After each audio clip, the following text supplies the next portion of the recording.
الحمد للہ الذی ذی العزت والعلا والصلاة والسلام علی سید الانبیاء شمس الضحیٰ بدر الدجا نور الہدا منبع الجود والعطا اما بعد اعوذ باللہ من الشیطان الرجیم بسم اللہ الرحمن الرحیم لن تنالوا البر حتی تنفقوا مما تحبون صدق اللہ العظیم و صدق رسولہ النبی الکریم۔ درود پاک پڑھیے۔ الصلاۃ والسلام علیک یا سیدی یا رسول اللہ وعلی آلک واصحابک یا سیدی یا حبیب اللہ۔ اللہم صلی علی سیدنا و مولانا محمد معدن الجود والکرم وآلہ وصحبہ وبارک وسلم۔ قرآن مجید فرقان حمید کے چوتھے پارے میں سے کچھ باتیں اللہ تبارک و تعالی قرآن مجید کی تفہیم کے اندر ہر غلطی سے محفوظ فرمائے اور اللہ تعالیٰ صحیح بات کو زبان پہ جاری فرمائے۔ چوتھے پارے کی پہلی آیت کریمہ میں اللہ تبارک و تعالیٰ نے فرمایا ہے کہ لن تنالوا البر حتی تنفقوا مما تحبون۔ فرمایا تم ہرگز بھلائی کو نہیں پہنچ سکتے جب تک تم اپنی پیاری چیز راہ خدا میں خرچ نہ کرو۔ اللہ تبارک و تعالیٰ چونکہ بندہ مومن کو ہر چیز سے زیادہ پیارا ہے، اور دوسرے پارے میں اللہ کریم نے فرمایا والذین آمنوا اشد حبا للہ، وہ لوگ جو ایمان لائے وہ اپنے رب سے شدید محبت کرتے ہیں۔ تو اللہ تبارک و تعالیٰ نے یہ قانون دیا کہ تم اگر بھلائی کو پانا چاہو، وہ بھلائی جو اللہ کا قرب تمہارے لیے آسان کرے، تو پھر اس کا نسخہ یہ ہے کہ جو تمہاری پیاری چیز ہے، جو محبوب چیز ہے، وہ اپنے محبوب رب کے رستے میں خرچ کر دو۔ ہمارے ہاں جو کہ بہت دفعہ دین کو اس لیے سنا جاتا ہے کہ ہم الحمدللہ ماشاءاللہ، یا اگر عذاب اور سختی کے جملے آئیں گے تو استغفار پڑھ کے گزر جائیں گے۔ صحابہ کرام علیہم رضوان کے ہاں جب کوئی آیت کریمہ آتی تھی تو پھر اس کا پریکٹیکل ہوتا تھا، پھر اس پر عمل ہوتا تھا۔ جب یہ آیت کریمہ نازل ہوئی تو حضرت ابو طلحہ رضی اللہ تعالیٰ عنہ بہت زیادہ اللہ نے انہیں نوازا ہوا تھا، جائیدادیں تھیں، مکانات تھے، مال و اسباب تھا۔ ایک ان کا باغ تھا، اس پر انہوں نے بڑی محنت فرمائی تھی، بڑی خوبصورتی کے ساتھ اس کو انہوں نے سجایا سنوارا تھا، اور وہ اتنا نصیبوں والا باغ تھا کہ اللہ کے رسول علیہ السلام بھی اسے دیکھنے کے لیے تشریف لے جایا کرتے تھے۔ حضرت ابو طلحہ رضی اللہ تعالیٰ عنہ جب یہ آیت کریمہ نازل ہوئی تو حضور علیہ السلام کی بارگاہ میں حاضر ہوئے، عرض کی یا رسول اللہ صلی اللہ علیہ وسلم، میں نے اپنی ساری جائیداد کا حساب لگایا ہے، وہ باغ مجھے سب سے زیادہ پیارا ہے، تو یا رسول اللہ میں وہ باغ اللہ کے راستے میں خیرات کرنا چاہتا ہوں، مجھے بڑا ہی پیارا ہے، تو میں وہ دینا چاہتا ہوں، قبول کر لے۔ نبی کریم صلی اللہ علیہ وسلم نے فرمایا تیرا قبول ہو گیا، اب تو اس طرح کر اپنے جو تیرے رشتے کے بھائی ہیں، چچا زاد، ماموں زاد، ان کے اندر تو بانٹ دے، تیری صلہ رحمی بھی ہو جائے گی اور رب کی بارگاہ میں تیری نیکی بھی قبول کر لی جائے گی۔ حضرت زید رضی اللہ تعالیٰ وہ حضور علیہ السلام کی بارگاہ عالی مرتبت میں حاضر ہوئے تو عرض کرنے لگے یا رسول اللہ صلی اللہ علیہ وسلم، یہ گھوڑا مجھے بڑا پیارا ہے، بڑا مجھے محبوب ہے، حضور میں اس کی بڑی خدمت کرتا ہوں، میں نے اسے پالا ہے، اس کا دھیان رکھتا ہوں۔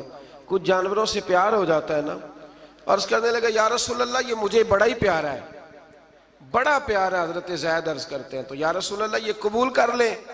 حضرت زید بن حارثہ نے جب یہ کہا تو حضور نے فرمایا میں نے قبول کر لیا۔ کہا حضور چونکہ رب فرماتا ہے پیاری چیز دو تو یہ مجھے سب سے زیادہ پیارا ہے، تو لہٰذا میں پیش کرتا ہوں، قبول کر لیا جائے۔ رسول کریم نے ان سے قبول فرما کے نا تو انہی کے بیٹے حضرت اسامہ بن زید کو دے دیا۔ تو وہ عرض کرنے لگے یا رسول اللہ صلی اللہ علیہ وسلم، میں نے تو اللہ کے راستے میں دیا تھا، تو حضور نے فرمایا تیرا ہو گیا نا، تو نے اللہ کے راستے میں دیا تھا تو میں نے قبول کر کے اللہ کے بندے کو دے دیا ہے۔ حضرت عمر بن عبدالعزیز رحمۃ اللہ تعالیٰ علیہ نا شکر کی بوریاں منگایا کرتے تھے، شکر کی بوریاں، گڑ کی بوریاں، اور بوریوں کی بوریاں خیرات کرتے۔ تو لوگ کہنے لگے حضور کچھ لوگ زیادہ شکر نہیں کھاتے، ان کو پیسے دے دیا کریں. آپ فرمانے لگے بھائی وہ بات میں کیسے کروں, میرا رب کہتا ہے پیاری چیز خرچ کرو. مجھے شکر بڑی پیاری ہے, مجھے تو روٹی نہ ملے 3 ٹائم تو میں شکر پہ ہی گزارا کر سکتا ہوں, تو وہ چیز اللہ کے راستے میں دوں گا جو مجھے بڑی پیاری ہے, بڑی محبوب ہے, جس کی مجھے بڑی چاہت ہے.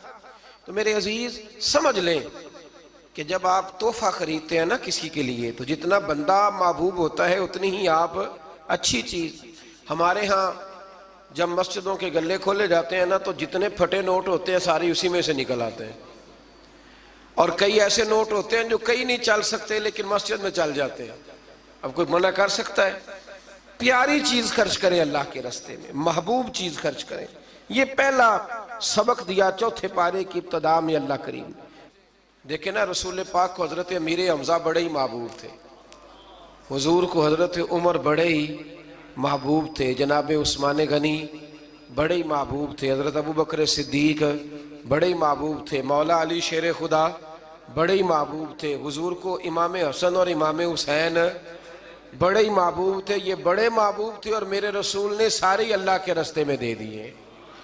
ان لوگوں کو شہادت کا درجہ مل گیا. محبوب چیز خرچ کریں.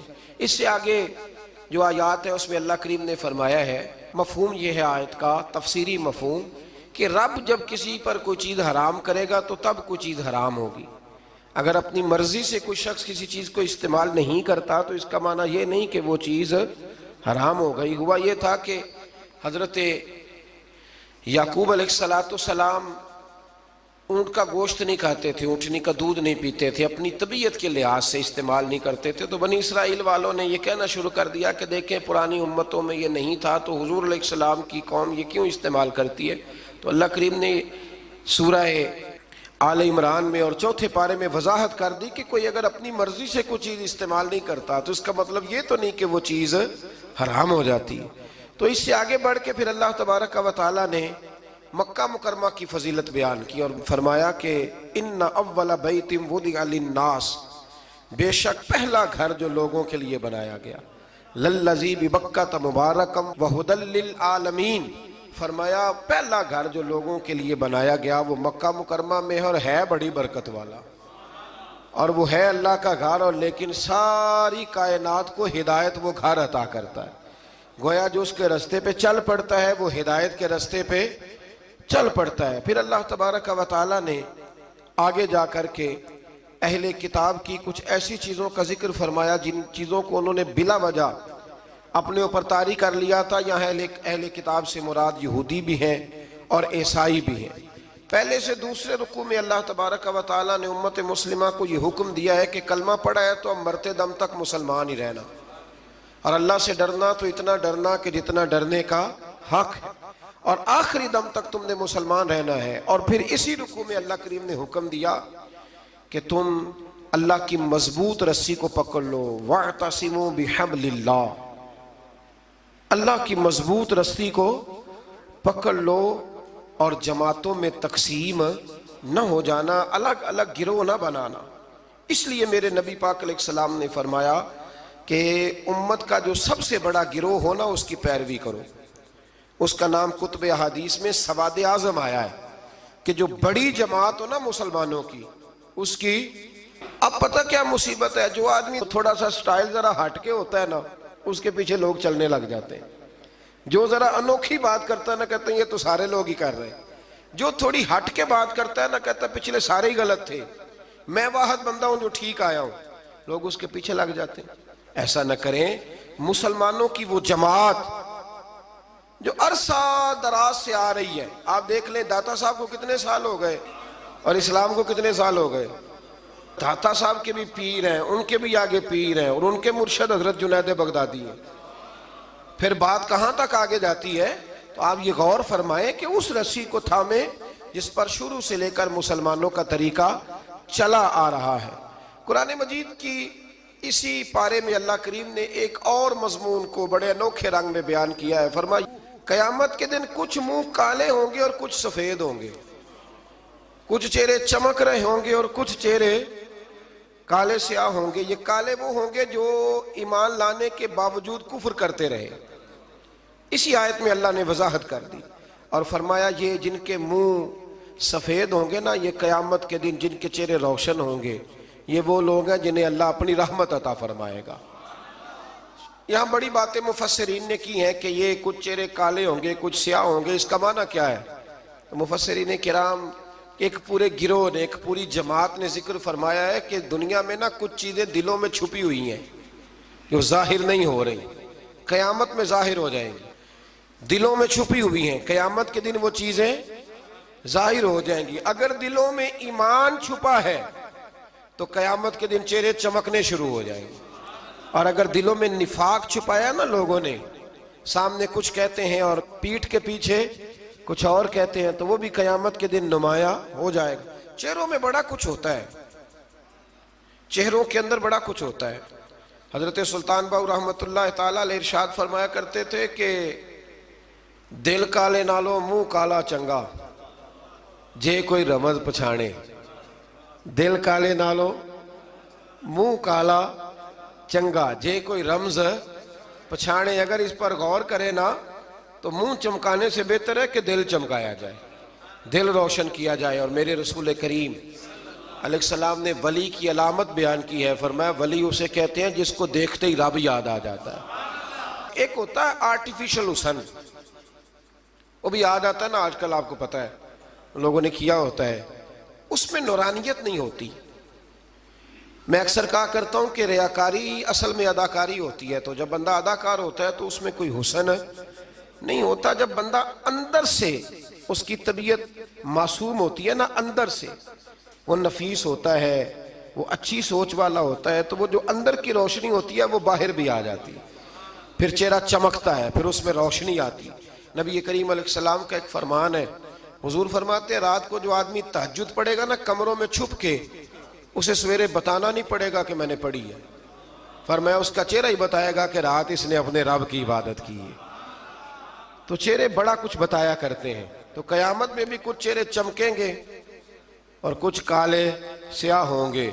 انشاءاللہ اللہ فضل فرمائے گا تو اہل حق کے چہرے چمکیں گے، اللہ فضل ہی فرمائے گا، کرم فرمائے گا۔ پھر دیکھیے دوسرے سے تیسرے رکوع میں اللہ کریم نے نا اس امت کی فضیلت بیان کی، فرمایا کنتم خیر امت اخرجت للناس، فرمایا تم بہترین امت ہو، تمہیں اللہ تبارک و تعالیٰ نے لوگوں کی بھلائی کے لیے پیدا فرمایا ہے۔ اے رسول کریم کی امت تم ایک بہترین امت ہو۔ دنیا میں سب سے کمزور شخص پتہ کون ہوتا ہے؟ جسے یہ پتہ ہی نہیں ہوتا کہ میرا مقام کیا ہے۔ اگر پتہ چل جائے نا میرا مقام کیا ہے تو جینا آسان ہو جائے۔ یعنی ایک آدمی استاد ہے، ٹیچر ہے، اور جب وہ چھوٹی حرکت کرتا ہے نا تو پتہ لگتا ہے کہ اسے پتہ ہی نہیں کہ میرا اصل میں مقام کیا ہے۔ تو استاد ہے، تیرا سٹیٹس ہے، تیرا معیار ہے، اتنی چھوٹی بات تو کر گیا۔ بہت بڑا آدمی، وزعدار آدمی، وہ جب چھوٹی بات کرتا ہے تو محسوس ہوتا ہے کہ نہیں باتوں میں ہی بڑا ہے، باقی اس کے پاس کوئی چیز موجود نہیں ہے۔ امت مسلمہ بڑی امت ہے، جب یہ چھوٹی بات کرتی ہے نا، چھوٹی بات۔ میں ملک سے باہر تھا تو وہ سنگیوں کو، ہمارے مسلمانوں کو کچھ مسئلہ بن گیا، ان کی ڈیوٹی ہے سارا دن غیروں کی تعریفیں کرنا، سارا دن تعریفیں کرتے ہیں۔ ان کی سڑکیں دیکھی ہیں، ان کے مکان دیکھیں، ان کی فلانی چیز دیکھی ہے۔ تو میں نے ان سے کہا کہ میں نے تو سنا ہے کہ بچہ بالغ ہو جاتا ہے تو ابا خود کہتا ہے جا اپنا بندوبست کر، کہتا ہے کہ نہیں کہتا؟ تو میں نے کہا یہ تو نکال دیتے ہیں بچوں کو، بچے اپنا بندوبست کر لیتے ہیں اور ابا جی کا بندوبست کوئی بھی نہیں کرتا۔ 2-2 3-3 مہینے یورپ میں بوڑھا اندر مر جاتا ہے تو پھر باہر خبر آتی ہے کہ مر گیا، جب بدبو گلی میں آنے لگتی۔ یہ معیار ہے۔ سڑکیں پکی ہیں، اس میں کوئی شک نہیں، مکانات اچھے ہیں، قانون کی پابندی ہے، لیکن میرا مسلمان جب وہاں جاتا ہے اشارہ نہیں توڑتا، تو اگر یہاں بھی نہ توڑے تو قانون یہاں بھی صحیح ہو سکتا ہے۔ لیکن جو بندہ وہاں سے پیسے کما کے آتا ہے نا، وہ کہتا اب اشارہ نہ توڑو تو پتہ کیسے چلے گا کہ میں وہاں سے آیا ہوں۔ تو بھائی آپ بہترین لوگ ہیں، آپ چھوٹی بات کیوں کرتے؟ آپ بہترین لوگ، آپ تھوڑا اونچا بیٹھ کے بات کریں، آپ کا ایک سٹیٹس ہے، مومن کا ایک مقام ہے۔ میرے نبی کریم صلی اللہ علیہ، رسول کریم علیہ السلام بیت اللہ شریف میں کھڑے تھے، کعبہ معظمہ کے سامنے۔ حضور نے بیت اللہ شریف کی طرف دیکھ کے فرمایا، کہ ترمذی کی حدیث ہے، حضور فرمانے لگے کعبے تیری بڑی عزت ہے، پر جو بندہ میرا کلمہ پڑھ لیتا ہے نا، بندہ مومن، اس کی عزت اللہ کی نظر میں کعبے سے بھی زیادہ ہے، وہ زیادہ قابل اعزاز ہے۔ اب اس کو سمجھنا چاہیے نا کہ جس نے حضور کا کلمہ پڑھا اس کا ایک اعزاز ہے، یہ چھوٹی بات نہیں کر سکتا۔ اور اعزاز کس وجہ سے ہے وہ بھی اللہ کریم نے ارشاد فرمایا، اخرجت للناس، اعزاز اس لیے نہیں کہ تیرا رنگ گورا ہے، اعزاز اس لیے نہیں کہ تیرا قد اونچا ہے، اعزاز اس لیے نہیں کہ تیرے پاس ڈگریاں زیادہ، تأمرون بالمعروف، امت مسلمہ کی شان اس لیے زیادہ ہے کہ یہ لوگوں کو بھلائی کا حکم دیتے ہیں، وَتَنْهَوْنَ عَنِ الْمُنْكَرِ، اور لوگوں کو برائی سے منع کرتے ہیں۔ اور یہ جو کام لوگ کرتے ہیں نا، خیر کا حکم دینا، برائی سے منع کرنا، یہ لوگ دنیا کے امام ہوتے ہیں۔ اب ہمارے ہاں کیا ہوتا ہے، ایک سازش ہوتی ہے، جن لوگوں کو ہم نے نیکی کا حکم دینا تھا نا، اللہ کی توحید کا پیغام دینا تھا، نبی کریم علیہ السلام کی رسالت کی بات جن لوگوں کو ہم نے کرنی تھی، جب ہمارا لیڈر اسی قوم کو بطور مثال یہاں بیان کرتا ہے، یعنی جس کے لیے حکم تھا کہ ہم اسے کہیں کہ تو کلمہ پڑھ لے، جب اسے ماڈل بنا کے ہمارے سامنے پیش کیا جائے گا کہ وہ بڑا اچھا ہے، تو ہم اسے کیسے کہیں گے کلمہ پڑھ؟ اور پھر اس سے اگلی بات یہ ہے کہ ہم تقریروں سے کلمہ پڑھانا چاہتے ہیں۔ تقریر بڑی مؤثر کام ہے، ضرور ہونی چاہیے، لیکن دنیا میں انقلاب عمل سے آتا ہے، عمل سے۔ صحابہ کرام علیہم رضوان نے بڑی بڑی تقریریں کی، بڑے بڑے جاندار وہ لوگ تھے کہ ایک جملہ کہتے تھے تو دنیا تڑپ اٹھتی تھی، لیکن ان کی تقریروں سے زیادہ اثر ان کے عمل میں تھا۔ حضرت باجزید بسطامی رحمۃ اللہ علیہ کا زمانہ تھا، تو ایک یہودی اور مسلمان کی دوستی تھی، تو اس یہودی نے مسلمان سے کہا کہ یار ہماری بڑی دوستی ہے تو دوستی پکی رہنی چاہیے، تو مسلمان کہنے لگا بالکل پکی رہے گی، میرے دل میں بھی بڑے دنوں سے خواہش تھی کہ دوستی پکی ہو جائے۔ تو کہا کیسے پکی ہو سکتی ہے؟ تو مسلمان کہنے لگا تو کلمہ پڑھ لے، دوستی۔ تو وہ یہودی کہنے لگا یار ناراض نہ ہونا، میں نے دو اسلام دیکھے، کون سے والے اسلام کا کلمہ پڑھو؟ اس نے کہا دو اسلام۔ کہنے لگا ایک اسلام تیرا ہے، ایک حضرت باجزید بسطامی کا ہے، میں اور تو اکٹھے رہتے ہیں، نماز کا وقت ہوتا ہے تو بھی بیٹھا رہتا ہے، میں بھی بیٹھا رہتا ہوں نماز، اور ادھر اگر شراب کی مجلس چلتی ہے تو میں جاتا ہوں تو معاذ اللہ تو بھی چلا جاتا ہے، اگر کوئی فحاشی اور یعنی کا کام ہے میں جاتا ہوں تو بھی چلا جاتا ہے۔ تو اگر ایک لفظ ہی مجھ سے کہلانا ہے، ایک جملہ ہی کلمے کا، تو میں کہہ دیتا ہوں، لیکن اگر تو مجھے اس اسلام کی دعوت دیتا ہے نا جو حضرت باجزید بسطامی کا ہے، حضرت باجزید بسطامی کا بھی ایک اسلام ہے، وہ شخص اٹھتا ہے تو پتہ چلتا ہے کہ مصطفیٰ کا غلام ہے، وہ بیٹھتا ہے تو پتہ چلتا ہے یہ کسی کا بنا ہوا ہے، یہ رکتا ہے، آتا ہے، جاتا ہے تو اس کے وجود سے شعائیں چھلکتی ہیں، محسوس ہوتا ہے کہ اس پر رنگ اپنا نہیں، اس پر محمد عربی کا چڑھایا ہوا رنگ ہے، تو نظر آتا ہے۔ تو اگر وہ والا اسلام ہے تو میں قبول کرنے کو تیار ہوں، مجھے پڑھاؤ کلمہ۔ دیکھیں نا، ایک شخص سے میں نے کہا کہ تو سر پہ پگڑی باندھ لے، اور میں نے باندھی نہیں ہوئی، تو فوراً اس کے دل میں خیال آئے گا کہ اگر اتنی اچھی ہوتی تو آپ بھی تو باندھتے نا۔ یعنی وہ آدمی جو بزنس میں جھوٹ بول رہا ہے اور درجنوں جھوٹ بولتا ہے، وہ جب کسی کو سچ بولنے کا مشورہ دیتا ہے تو سامنے والا اس پہ ہنستا ہے، وہ کہتا ہے یار تو نہ ایسے کر، تجھے تو میں اچھی طرح جانتا ہوں تو کیا کہتا ہے۔ تو اللہ تبارک و تعالیٰ نے اس آیہ کریمہ میں ہمیں سمجھایا ہے، ارشاد فرمایا جا رہا ہے کہ تم بہترین امت اس لیے ہو کہ لوگوں کو بھلائی کا حکم دیتے ہو اور برائی سے روکتے ہو، منع کرتے ہو۔ اللہ تعالیٰ ہمیں سمجھنے کی توفیق عطا فرمائے۔ اگلے رکوع میں اللہ تبارک و تعالیٰ نے ارشاد فرمایا کہ بے شک جن لوگوں نے کفر کیا ہے نا، قیامت کے دن اپنا سارا مال دے کے، اپنی ساری جائیداد دے کے بھی اگر وہ جان چھڑانا چاہیں گے تو ان کی جان چھوٹے گی، وہ دوزخی ہیں تو دوزخ میں ہمیشہ ہی رہیں گے، دنیا کا مال قیامت کے دن کام نہیں آئے گا۔ تو بالکل اس سے متصل اللہ کریم نے پھر حکم دیا کہ کوئی چیز کام آنی ہے تو ابھی سے خرچ کر لو اللہ کے راستے میں۔ مطلب ہمیں امید ہوتی ہے کہ میرا بچہ پڑھ کے بخشوائے گا، میرے نام پہ خیرات کرے گا، تو میاں جتنی تو نے کی ہے اپنے لیے اتنی اس نے کرنی ہے نا، تو نے پتہ ہی ہے نا تو نے کیا دیا ہے، تو آپ میرا اور آپ کا بیٹا ہی ہے نا۔ تو اللہ تبارک و تعالیٰ نے یہاں حکم ارشاد فرمایا کہ خود اپنے لیے کر لو جو کچھ کرنا ہے۔ اور پھر ایک اور عادت یہاں اللہ کریم نے انسان کی بیان فرمائی اسی پارے میں، ارشاد فرمایا کہ اسے تھوڑی سی خوشی ملتی ہے تو راضی ہوتا ہے، اور ذرا سی تکلیف پہنچتی ہے تو شکوے کرنے لگ جاتا ہے. میں اکثر کہا کرتا ہوں کہ جو نعمتیں بن مانگے مل گئی ان کا شکریہ کوئی نہیں، اور جو نہیں نہ ملی ہوئی اس کا رونا ہے. یعنی ایک شخص کے پاس سارا کچھ ہے، بیٹیاں بھی ہیں، جائیداد بھی ہے، مکان بھی ہے، اور تندرستی بھی ہے، علم بھی ہے، بیٹا کوئی نہیں، تو اس سے جب بھی آپ ملیں گے نا تو کہے گا دعا کرو اللہ مجھے بیٹا دے دے.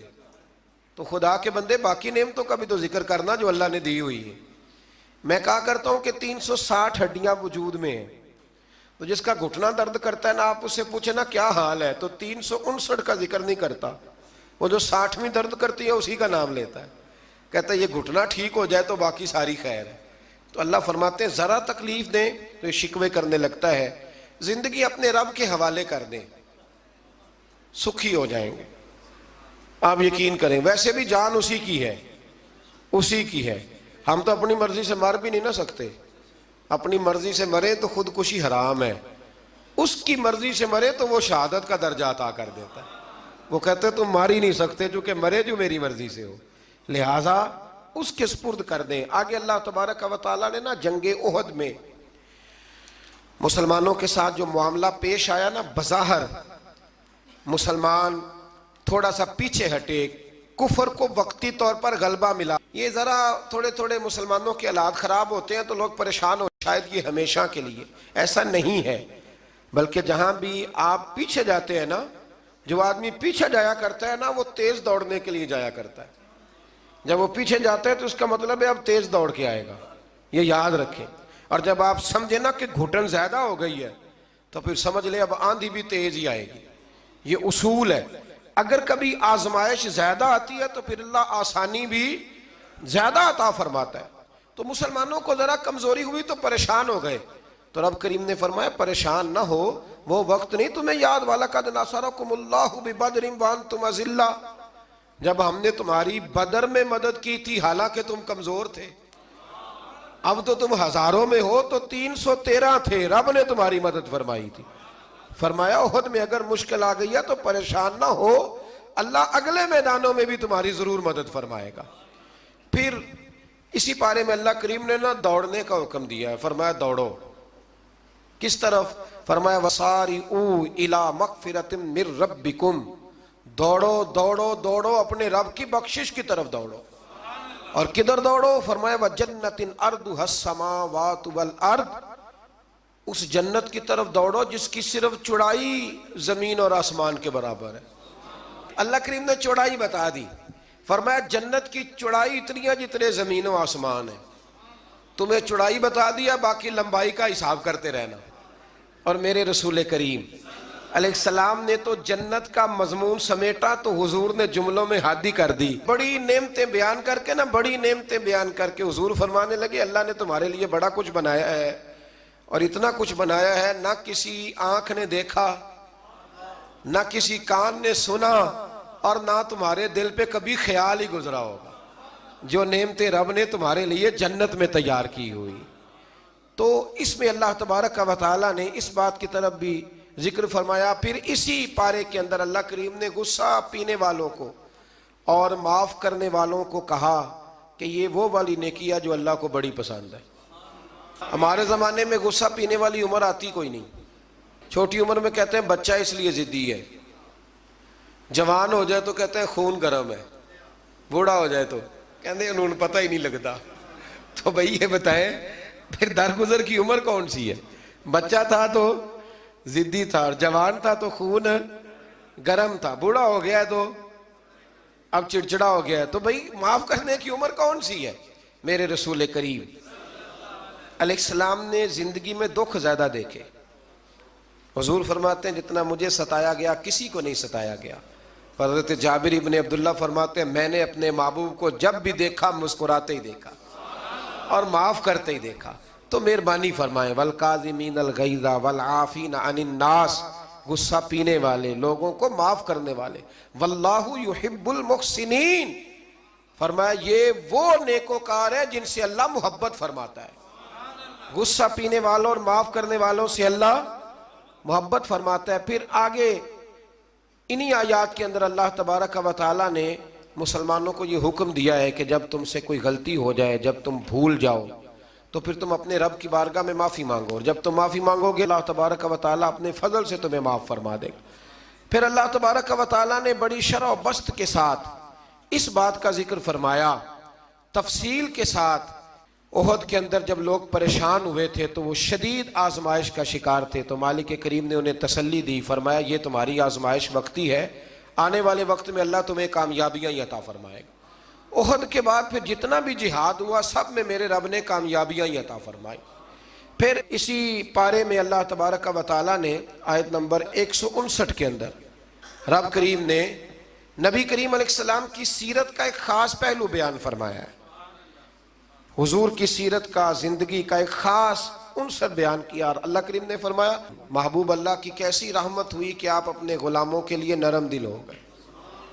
یہ اللہ تعالیٰ کی کیسی رحمت من اللہ لنت لہم، آپ ان کے لیے نرم دل ہو گئے۔ وَلَوْ كُنْتَ فَظًّا غَلِيظَ الْقَلْبِ، اگر آپ سخت دل ہوتے یا سخت مزاج ہوتے، لَانْفَضُّوا مِنْ حَوْلِكَ، تو یہ آپ کے پاس سے بکھر جاتے، یہ بیچارے آپ کے پاس پھر بیٹھ سکتے۔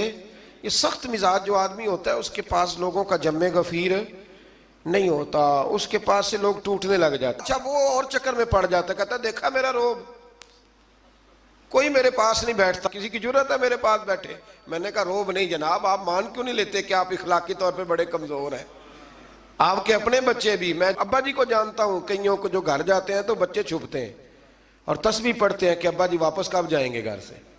تو یہ کوئی معیار ہے؟ رسول کریم صلی اللہ تعالیٰ علیہ وسلم کی طبیعت کے اندر وہ خاصیت تھی کہ ہر چھوٹا بڑا میرے محبوب کی بارگاہ میں جا کے اپنا دکھڑا سنا لیا کرتا، حضور معاف کرتے تھے، نبی پاک محبت فرماتے تھے۔ تو اپنی زندگی کے اندر وہ سارے معاملات پیدا کریں۔ ہم خوابوں کی دنیا میں زندہ رہتے ہیں کہ چلو ٹھیک ہے جی میرا بڑا روب چل رہا ہے، کوئی آدمی میرے قریب نہیں بیٹھتا، تو یہ کوئی کمال نہیں۔ نبی پاک علیہ السلام کی سیرت کا کمال یہ ہے کہ حضور تک رسائی آسان تھی، ہر آدمی اپنی بات بڑی آسانی کے ساتھ حبیب کریم کی بارگاہ میں عرض کر لیتا تھا۔ ایک آیت ہے جی جو آپ نے بڑی ضروری یاد رکھنی ہے، یہ آیت نمبر 179 ہے، اس پر آپ نے ضرور توجہ کرنی ہے، ضرور غور کرنا ہے۔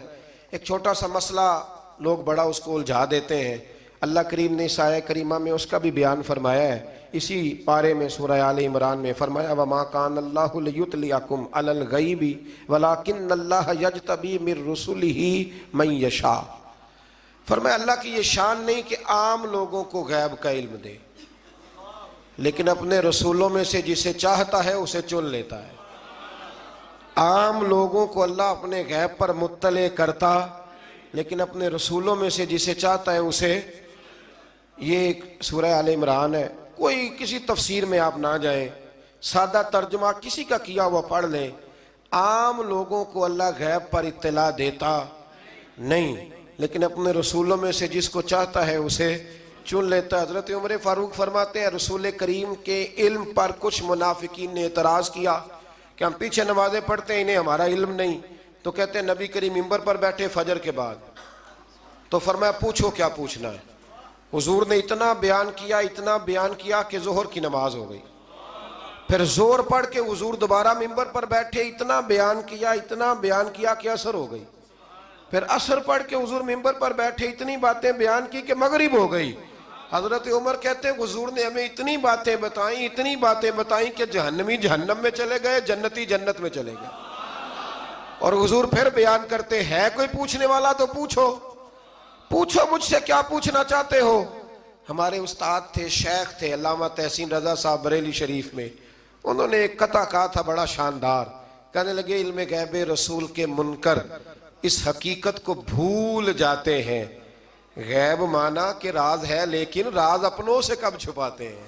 اور اعلیٰ حضرت نے تو قلم توڑ دیے، فرمانے لگے اور کوئی غیب تم سے نہا ہو بھلا جب خدا ہی نہ چھپا رہا، جو سب سے بڑا غیب ہے جب نبی پاک نے اسے ہی دیکھ لیا ہے تو پیچھے کیا رہ گیا۔ تو اس لیے اس آیت کریمہ میں اللہ کریم نے اس مسئلے کو حل فرما دیا۔ ہاں ایک بات ضرور ہے، اس پر ضرور آپ حضرات توجہ کریں کہ اللہ کے انبیاء کی اور نبی کریم علیہ السلام کی بھی کوئی چیز بھی، کوئی طاقت بھی ذاتی نہیں، جو بھی ہے اللہ کا عطا کرتا ہے۔ کوئی چیز بھی ذاتی، علم غیب بھی ذاتی نہیں، اللہ کا دیا ہوا ہے۔ آگے سورہ نساء آ جاتی ہے۔ سورہ نساء کے اندر نا اللہ کریم نے بالکل آغاز میں ارشاد فرمایا کہ یا ایھا الناس اتقوا ربکم الذی خلقکم من نفس واحدہ، اے لوگو اپنے رب سے ڈرو جس نے تمہیں ایک جان سے پیدا فرمایا۔ ایک بہت بڑے پیر صاحب کے صاحبزادے نے نا ایک شخص سے کہا کہ میرا ذرا خیال کرنا، میں فلاں بزرگ کا صاحبزادہ ہوں۔ تو آدمی کہنے لگا تو بھی ذرا خیال کرنا، میں بھی نبی کا صاحبزادہ ہوں۔ اس نے کہا تو کس نبی کا؟ کہنے لگے حضرت آدم علیہ السلام کا۔ تو چپ کر کے کہنے لگا بات تیری ٹھیک ہے، کیونکہ سارے حضرت آدم کی اولاد ہے۔ یہ جو قبائل بنائے جاتے ہیں نا، قبیلے، یہ تعارف کے لیے بنائے جاتے ہیں، صرف تعارف کے لیے کہ پتہ چل جائے اس کا فلاں قبیلے سے تعلق ہے، اس کا۔ اور برادریوں میں بھی جو قبیلے ہوتے تھے وہ ایک برادری کی بھی مختلف شاخیں ہوتی تھیں، مختلف شاخیں۔ قریش، بنو امیہ یہ قبیلہ ایک تھا، پھر اس کی آگے شاخیں ہو گئی اور بہت سارے لوگ تھے جو تقسیم در تقسیم ہوئے، شاخیں بنتی جاتی ہیں۔ تو یہ سارا کچھ کیا ہے؟ تعارف کے لیے ہے، ورنہ اولاد سارے کس کی ہیں؟ حضرت۔ اور نبی پاک علیہ السلام نے جب خطبہ دیا نا حجت الوداع کا، تو حضور نے اعلان فرما دیا، فرمایا نہ کوئی بڑا ہے، نہ کوئی چھوٹا ہے، نہ کوئی گورا ہے، نہ کوئی کالا ہے، نہ کوئی عربی ہے، نہ کوئی اجمی ہے۔ ہاں، ان اکرمکم عند اللہ اتقاکم، اللہ کی نظر میں اس کی عزت زیادہ ہے جو زیادہ پرہیزگار ہے۔ ابھی تک یہ مصیبت بنی ہوئی ہے ہمارے معاشرے میں، ابھی تک برادری ازم کی۔ اور کوئی عجیب سا ہی معاملہ ہے، سمجھ میں نہیں آتا کہ یہ کہاں جا کے حل ہوگا۔ ایک ہی برادری سے دو لوگ ہیں، ان سے کہا گیا کہ جناب وہ آپ نے کہا تھا کہ راجپوت فیملی میں رشتہ مل جائے تو اچھا ہے، تو مل گیا، کر لے۔ کہنے لگے نہیں کرنا، یہ مہاجر ہیں، ہم مقامی ہیں۔ تو ٹھیک ہو گیا بھئی، اب کتنی تقسیم اور کرنی، یعنی اس سے بھی آگے اور پھر اس سے آگے تقسیمیں۔ اور یہ اتنی خوفناک تقسیم ہے کئی دفعہ پریشان ہو جاتے ہیں کہ قوم کتنی کو بٹے گی، کتنی کو بٹے گا۔ آپ یہ جو تقسیم ہے نا، اس تقسیم سے نکلیں۔ اب آپ یہ مزاج بنائیں کہ بھئی یہ نہیں کہ ان کو کھانا بنانا نہیں آتا، معاملہ یہ ہے کہ ان کا ٹیسٹ اپنا ہے، ہمارا ٹیسٹ، تھوڑی وحدانیت کی طرف جائیں، امت واحدہ بننے کی کوشش کریں۔ ایک تقسیم ایسی ہے بد عقیدگی کی کہ جس سے نکلا نہیں جا سکتا، جو بد عقیدہ ہو گیا اس کے ساتھ کیا صلح ہو سکتی ہے، لیکن باقی کوشش کریں، جو اپنے ہیں نا اپنے، ان کی غلطیوں سے درگزر کریں، انہیں قریب کریں، چھوٹی موٹی کمزوریاں دور کریں، محبت کے ساتھ ذکر کریں، خیر کی بولی بولیں، اپنوں کی باتیں اپنوں میں رکھیں، اور کوشش کریں دل تھوڑا بڑا رہے، محبت تھوڑی بڑی رہے، پیار تھوڑا بڑا رہے، وفا تھوڑی بڑی رہے۔ اس سے آپ کا دل بھی بڑا ہوگا اور لوگوں کے اندر محبت بھی زیادہ پیدا ہوگی۔ اللہ ہمیں سمجھنے کی توفیق عطا فرمائے۔